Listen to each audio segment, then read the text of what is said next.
يعني كأنه يتفاءل بأن يصير هذا سيد القوم وكريمهم ونفيسهم. وبه سمى جرير أحد أبنائه الذي كان يكنى به جرير، كنيته أبو حزرة، بابن له اسمه حزرة. أراد أن يكون كريم القوم نفيسهم لكنه كان مهينا لم يكن شاعرا ومهينا، ولكن وكان جرير مشهورا بهذه الكنية بأبي حزرة. قال أعرابي فحي الإله أبا حزرة. يذكر سبط بن الجوزي في مرآة الزمان، والذهبي في تاريخ الإسلام، وابن كثير في البداية والنهاية وغيرهم، أن أعرابيا دخل على عبد الملك بن مروان الخليفة المشهور، وعند عبد الملك الفحول الثلاثة، الفرزدق وجرير والأخطل، والأعرابي لا يعرفهم أي لا يعرف وجوههم، وهؤلاء مشهورون أعظم من أن لا يعرفهم شاعر، بل وغير شاعر، لكنه لا يعرف وجوههم. فلما دخل وأنشد عبد الملك مدحه، فأعجب عبد الملك مديحه، فقال له عبد الملك هل تعرف أهجى بيت قالته العرب في الإسلام؟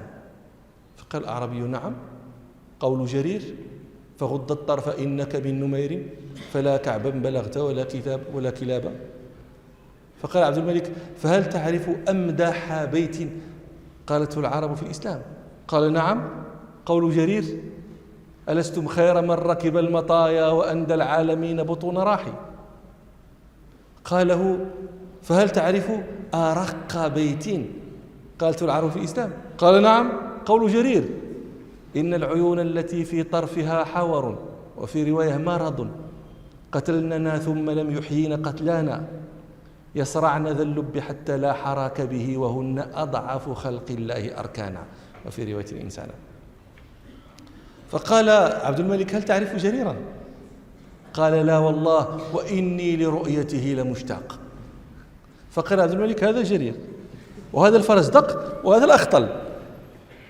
فالتفت الأعرابي إلى جرير وقال له فحي الإله أبا حزرة وأرغم أنفك يا أخطل وجد الفرزدق أتعس به ودق خياشيمه الجندل.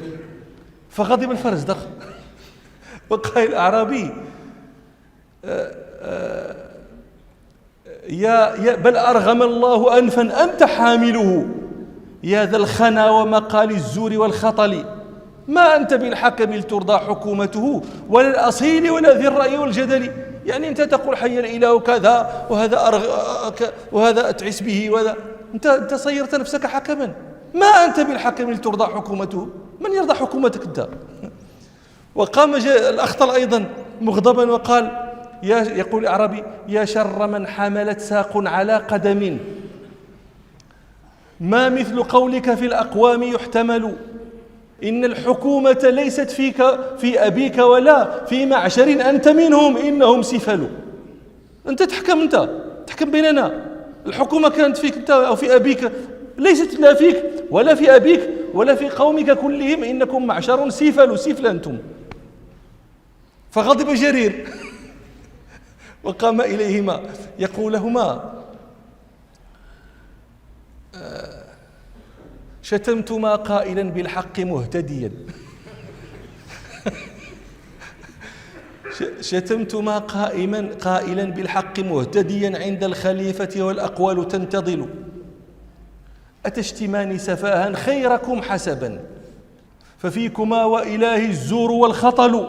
فيكما ماشي فيه، ففيكما وإله الزور والخطل شتمتماه على رفع وضعكما لا زلتما في انحطاط أيها السفل.